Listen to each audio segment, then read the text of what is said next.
अगर आप अभी पीएसडब्ल्यू वीजा पे हो, ठीक है, उसके बाद भी पीएसडब्ल्यू वीजा खत्म होने के बाद भी, तो ये पॉइंट भी शायद आपका क्लियर हो जाएगा कि भाई आपको सेम सैलरी दिखानी है जब आप पीआर के लिए अप्लाई करोगे 5 साल के बाद या नहीं। तो ऐसा इन्होंने बोला है क्लियरली, नहीं सेम नहीं दिखा।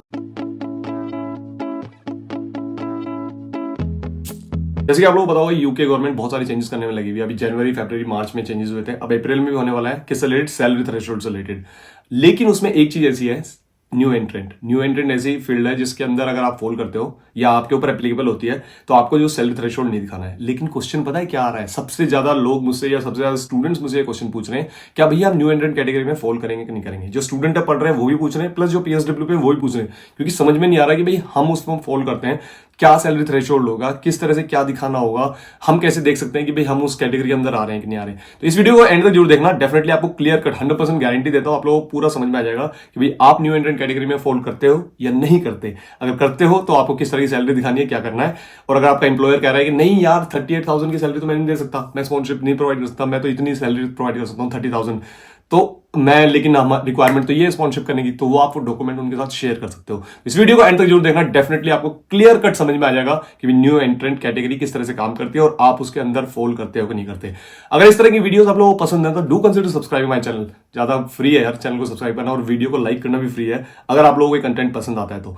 और हाँ, एक चीज और बता दूं, अगर आप मेरे चैनल पे नए हो तो मेरा नाम है राजीव। मैं तो यूके के स्टूडेंट्स के लिए काफी सारे इन्फॉर्मेटिव वीडियो बनाता हूं जहां पे मैं स्टूडेंट्स को clear cut transparent information share करने की कोशिश करता हूं, जहां पे स्टूडेंट्स अपना खुद का डिसीजन अच्छे तरीके से ले सकें। अगर आप यूके में हो, जॉब ढूंढ रहे हो, मिल नहीं रही, समझ में नहीं आ रहा क्या करूं, तो आप नीचे एक लिंक दिया हुआ है, you can book A session with me, वहां पे हम डिस्कस कर सकते हैं। अगर आप इंटर्नशिप वगैरह देख रहे हो, नहीं मिल रही, डेटा एनालिटिक्स से रिलेटेड या और किसी सप्लाई चेन से रिलेटेड, मैकेनिकल इंजीनियरिंग से, किसी फील्ड से related, you can reach out to me, I can help you out with that, because I have multiple companies जहां पे हम इंटर्नशिप वगैरह प्रोवाइड करते हैं। ठीक है, इसके अलावा अगर आप यूके में पढ़ना आना चाहते हो, आपको समझ में नहीं आ रहा है कौन सा कोर्स, कौन सी यूनिवर्सिटी चूज करें और चाहते हो have a word with me directly, तो नीचे एक फॉर्म दिया हुआ है, उसको भरो and then I reach out to you. ज्यादा टाइम वेस्ट ना करते हुए मैं आप लोग ले चलता हूं अपनी स्क्रीन के ऊपर, पॉइंट टू पॉइंट मैं आप लोगों को दिखाता हूं कि भाई कैसे न्यू एंट्रेंट कैटेगरी काम करती है एंड आप उसमें फॉल करते हो कि नहीं करते। तो चलो वीडियो को वहां लेके चलते हैं, शुरू करते हैं। तो ये है डॉक्यूमेंट जो यूकेवीआई गवर्नमेंट ने रिलीज किया था, 14 मार्च को ये रिलीज हुआ था। ठीक है, इसमें what are the 5 new changes will be coming. ठीक है, तो ये बोला हुआ है कि भाई most of the rest will by 11th April. तो 11th अप्रैल को होंगे, कुछ 4th अप्रैल को होंगे, ये सारे चेंजेस होने वाले हैं। तो कुछ ऑलरेडी हो चुके हैं, ठीक है, जैसे डिपेंडेंट से रिलेटेड है या केयर होम से रिलेटेड। लेकिन आज की वीडियो का जो मेन टॉपिक है वो है न्यू एंट्रेंट। सो न्यू एंट्रेंट के लिए सबसे पहले तो हम यहाँ पे जाते हैं। ये जो है main, what about the higher 38,700 in salary threshold for the skilled worker visa will that apply to people already here on that visa। ठीक है, यहां से ही है न्यू एंट्रेंट की जो पूरी कहानी शुरू होती है, क्योंकि न्यू एंट्रेंट वीजा सिर्फ अप्लीकेबल उन्हीं को है, न्यू एंट्रेंट वीजा नहीं है, सॉरी, न्यू एंट्रेंट कैटेगरी जो है उनको फायदा तभी होने वाला है जो सैलरी थ्रेशोल्ड उनके लिए नहीं बढ़ेगा। तो ये बोल रहे हैं कि सिर्फ सैलरी थ्रेशोल्ड है, अगर कोई स्पॉन्सरशिप वीजा के लिए अप्लाई करता है, चाहे विद इन कंट्री या आउटसाइड यूके, उनको 38,700 दिखाना है। अगर वो न्यू एंट्रेंट कैटेगरी में नहीं फॉल करते या फिर जो उनकी जॉब है वो शॉर्टेज ऑक्यूपेशन लिस्ट में, आईएसएल जिसको बोल दिया उन्होंने, उसमें फॉल नहीं करती। तो ये क्या कह रहा है डॉक्यूमेंट, पहले हम ये देखते हैं। No, those already in the skilled worker route and applications made before rule changes will not be subject to the new 38,700 salary threshold. तो इसका क्लियरली मतलब यह है कि अगर मान लो आपने अपना वीजा अप्लाई कर दिया था, जो भी डेट है 4th अप्रैल इसमें है, ठीक है, 4th अप्रैल से पहले, तो आपके ऊपर 38,700 नहीं है। फॉर एग्जांपल आपने 26,000 की सैलरी पे अपना वीजा, स्पॉन्सरशिप वीजा ले रखा है, तो आप जब तक वो आपका 5 साल कंप्लीट होंगे, आपको 26,000 ही दिखानी है। ऐसा भी नहीं है 26,000 से कुछ ज्यादा दिखानी है। वो दिखानी ज्यादा क्यों है वो भी मैं अभी इसमें आंसर दे दूंगा, मैं इसमें जो आप पूरा डिटेल में दिखाऊंगा, ये आर्टिकल पढ़ेंगे तो उसमें ये है कि भाई 38,700 वाली जो भी रिक्वायरमेंट है ना, वो आप पे नहीं होगी लागू, क्योंकि आपने क्या है 4th अप्रैल से पहले इस वीजा को अप्लाई कर दिया था। ठीक है, when they change employment, extend और settle, whatever it is, जो भी एम्प्लॉयमेंट चेंज करोगे या एक्सटेंड करोगे या सेटल करोगे, तो कभी भी आप पे लागू नहीं होगी। ठीक है, the immigration rules changes publishes today confirm that someone who had a skilled worker visa before 4th April 2024 and applies to extend it or settlement before 4th April 2030 only needs to meet a salary threshold of 29,000 rather than 38,700। so इसका मतलब ये है कि मान लो कि आपने यहाँ पे वीजा अपना जो लिया वो लिया 26,200 पे, कब से पहले? 4th April 2024 से पहले। 26,000 पे लिया। लेकिन अगर 2030 में जब आप 5 साल के बाद अपने पीआर के लिए एप्लीकेशन डालोगे, पीआर के परमानेंट रेजिडेंसी या आईएलआर के लिए, इंडेफिनिट लीव टू रिमेन के लिए, तो आपको जो अपनी सैलरी होगी वो दिखानी होगी 29,000। 29,000 क्यों दिखानी होगी? ये बोल रहे हैं ड्यू टू इन्फ्लेशन। ऑब्वियसली महंगाई बढ़ती है तो उनको दिखाना होगा। पहले 26,000 में काम चल जाता था, अब आपको 29,000 में चलेगा, तो आपको 26,000 नहीं दिखानी होगी। उस साल की जो आपकी सैलरी होनी चाहिए वो 29,000 होनी चाहिए। तो ये पॉइंट भी शायद आपका क्लियर हो जाएगा कि भाई आपको सेम सैलरी दिखानी है जब आप पीआर के लिए अप्लाई करोगे 5 साल के बाद या नहीं। तो ऐसा इन्होंने बोला है क्लियरली, नहीं सेम नहीं दिखानी। इन्फ्लेशन के चक्कर में थोड़ा बहुत इंक्रीज हो सकता है, ठीक है। For many roles workers can not be sponsored for skilled worker visa unless they are paid a higher going rate salary whatever it is, ठीक है। तो यहाँ पे ये पूरा बोला है कि भाई means for example that minimum salary to sponsor to a foreign accountant is rising from current going rate of 31,000 to 46,000। तो ये है कि भाई कुछ ऐसी जॉब्स हैं जिसमें जो बेसिक सैलरी रेट है अभी क्या अब तक कुछ है और गवर्नमेंट उसको इंक्रीज कर दे, या आपकी फिर यहाँ की जो एवरेज इनकम है, फॉर एग्जांपल जैसे इन्होंने अकाउंटेंट का दिया है, अकाउंटेंट अगर अभी एवरेज 31,300 कमा रहे हैं और आगे इन फ्यूचर में जाके भाई 46,800 हो जाती है, तो आपको ये दिखानी होगी आपके पीआर के टाइम पे।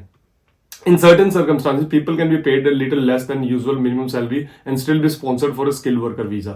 स्किल वर्कर वीजा में कैटेगरी क्या होती है? जैसे कि अब केयर वीजा हो गया या और भी बहुत सारे ऐसे नर्सिंग से रिलेटेड वीजास हैं जिसके अंदर जो स्किल्ड वर्कर कैटेगरी में आते हैं, और एक आईएसएल कैटेगरी। आईएसएल क्या है? स्किल्ड वर्कर को हटा के इनकम सैलरी थ्रेशोल्ड कैटेगरी बना रहे हैं ये। तो उसमें क्या है, उसमें जो भी बहुत सारी ऐसी लिस्ट होंगी जिनके ऊपर जो सैलरी थ्रेशोल्ड की इंक्रीज है वो एप्लीकेबल नहीं होगा। तो अब यहाँ पे बोला है कि salary and still be sponsored for a skilled worker visa. This includes new entrant to the labour market such as people aged under 26 और पोस्ट डॉक्टरल रिसर्चर। अब इसमें जब हम क्लिक करते हैं तो इसको अगर आप क्लिक करोगे तो ये खुल जाएगा न्यू एंट्रेंट से रिलेटेड कि भाई न्यू एंट्रेंट एग्जैक्टली में काम कैसे करता है, ठीक है। अब हम यहाँ पे देखते हैं कि भाई न्यू एंट्रेंट इस पूरा, तो न्यू एंट्रेंट से नाम ही से पता लग रहा है कि भाई कोई अपने करियर में नया नया स्टार्ट करने में लगा हुआ है, तो उसको ये क्या कह रहे हैं कि भाई तुम अभी नए नए हो, तुम्हारे क्या पता इतनी ज्यादा सैलरी नहीं मिलेगी, तो तुम इतनी सैलरी पे भी अगर स्पॉन्सरशिप वीजा कोई स्पॉन्सर करने के लिए तैयार है तो हम तुम्हें तब भी कंसिडर कर लेंगे। तो उनका सबसे पहली जो कंडीशन है वो ये है कि applicant is under 26 on the date of the application information required from sponsor, ठीक है। तो एप्लीकेशन जो है, जो भी एप्लीकेंट है उसकी एज जो है 26 से नीचे होनी चाहिए। तो अगर ये 26 से नीचे है तो डेफिनेटली आप उसमें हो, एलिजिबल हो, मतलब कोई और चीज देखने की जरूरत नहीं है। अगर आपकी एज 24 है, 23 है, 22 है, 25 है, 26 से नीचे होनी चाहिए, आप इस कंडीशन में होंगे। लेकिन बहुत सारे ऐसे स्टूडेंट पीएसडब्ल्यू वीजा होल्डर्स हैं जिनकी एज 26 नहीं है, 26 से ज्यादा है। तो क्या होता है उस कंडीशन में? Applicant is sponsored for post doctoral position in one of the following occupations. तो यहाँ पे डिफरेंट ऑक्यूपेशंस दिखाई है, केमिकल साइंटिस्ट, ये सारी अगर आप इनमें से अप्लाई कर रहे हो 1 2 3 4 5 6 7 कैटेगरीज, तो definitely higher education and teaching professional, natural and social science professional, तो ये सारे के सारे आप न्यू एंट्रेंट कैटेगरी में कैटेगराइज हो गए अगर आप इससे रिलेटेड अप्लाई कर रहे हो। तो अगर आपकी एज 26 से कम नहीं है और 26 से ज्यादा है तो ठीक है। Information required from sponsor, sponsor बताएगा कि भाई किस कैटेगरी पे वो आपको स्पॉन्सर कर रहे हैं, मतलब किस कोड पे, जॉब कोड है ना ये सारी। तो उसके बाद आता है applicant is working towards a recognised professional qualification in the UK regulated profession, information required from sponsor. अगर कोई ऐसी, आप कोई भी ऐसा प्रोफेशनल क्वालिफिकेशन करने में लगे हुए हो यूके से, क्या काफी सारी ऐसे प्रोफेशनल क्वालिफिकेशन, जैसे एसीसी है यहाँ पे, अकाउंटेंट से रिलेटेड करते हो तो, या फिर यहाँ पे सोलिसिटर से रिलेटेड कुछ करते हो, तो वो आपका स्पॉन्सर बताएगा कि भाई उससे रिलेटेड जो इनकी एक लिस्ट है सीपीक्यू वेबसाइट पे जाके, तो वहां पे कंफर्म हो सकती है कि भाई कोई यूके की रिकॉग्नाइज्ड प्रोफेशनल क्वालिफिकेशन आप कर रहे हो जिसकी यहाँ पे यूके में काफी डिमांड है, और प्रोफेशनल फील्ड में उसको मतलब कैटेगराइज किया जाता है कि भाई वो प्रोफेशनल क्वालिफिकेशन है आपकी। अब एक जनरल हमने मार्केटिंग करी है तो marketing doesn't count as a professional qualification, but accountancy या अकाउंटेंट अगर आप बनते हो तो वो प्रोफेशनल क्वालिफिकेशन में आती है। अब अकाउंटिंग में भी ये नहीं है कि अकाउंटिंग एंड फाइनेंस मास्टर्स करिए, वो उसमें भी वो होता है कि भाई एसीसीए से रिलेटेड वो सारी चीजें समझ गए होंगे आप लोग, है ना। उसके बाद फोर्थ है applicant is working towards full registration और chartered status with the relevant professional body for the job और they sponsored for information required from sponsor है, लेकिन मैं इसके बारे में पॉइंट 4 के बारे में श्योर नहीं हूँ। फिफ्थ जो है applicant is switching from tier 1 graduate entrepreneur information required from sponsor. जो भी स्विच कर रहे हैं from tier 1 graduate entrepreneur visa उन्होंने लिया हुआ है, ठीक है। बहुत सारे लोग हैं एंटरप्रेन्योर वीजा भी लेते हैं, तो अगर आप एंटरप्रेन्योर वीजा ले रखा है टियर 1, अगर आप उससे स्विच कर रहे हो तो भी आप न्यू एंट्रेंट कैटेगरी में कैटेगराइज होगे, ठीक है। Sixth point, applicant's most recent permission other than a visitor was under tier 4 or student route. The permission must either be current or have expired less than 2 years before the date of application. तो इसमें सीधा ये बोला है कि अगर आप student visa लेके आते हो, ठीक है, तो स्टूडेंट रूट पे अगर हो और ये सारी चीजें पढ़ाई आपने करी है यहाँ से, ठीक है, उसके बाद क्या होगा कि भाई आप आइदर या तो स्टूडेंट वीजा पे हो या आपका एक्सपायर्ड हो गया, लेस देन 2 years हुए हैं उसमें, मतलब have expired less than 2 years।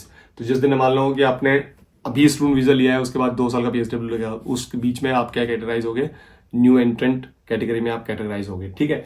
लेकिन नेक्स्ट पॉइंट देखोगे तो आप और भी शॉकिंग होगा। Applicant must most recent permission other than a visitor was undergraduate route. The permission must be either be a current or having expired less than 2 years before the date of application. तो अगर आप अभी PSW visa पे हो, ठीक है, उसके बाद भी पीएसडब्ल्यू वीजा खत्म होने के बाद भी 2 साल तक आप न्यू एंट्रेंट में ही कैटेगराइज होगे। तो इसके बाद अगर आप देखोगे तो नीचे यहाँ पे बोला हुआ है 4 year time limit. Applicants can be a new entrants for a maximum of this amount of time. कितना? 4 year तक, 4 साल तक ही मैक्सिमम आप न्यू एंट्रेंट कैटेगरी में आ सकते हो। 4 साल कैसे होंगे? जिस दिन आपकी पढ़ाई कंप्लीट होगी, उसके बाद 2 साल का पीएसडब्ल्यू और उसके बाद भी 2 साल तक आप न्यू एंट्रेंट में काउंट हो गए।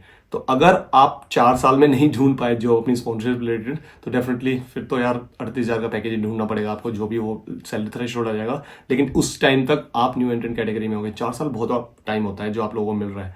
तो ये बहुत अच्छा पॉइंट है जो यहाँ पे आप देख सकते हो, और 4 साल काफी बड़ा टाइम होता है, ठीक है। तो आई होप आप लोगों को अब समझ में आ गया होगा भाई कौन कौन से डिफरेंट फील्ड्स हैं जिसके अंदर आप new entrant as a categorise हो सकते हो। अगर अभी भी कोई डाउट है तो नीचे कमेंट कर सकते हो, डेफिनेटली उसके ऊपर हम फिर से वीडियो बना के बात कर सकते हैं। इस तरह के इन्फॉर्मेटिव वीडियोस के लिए do consider subscribe my channel, do consider liking the videos. मिलते हैं नेक्स्ट वीडियो में, तब तक के लिए बाय, टेक केयर, अपना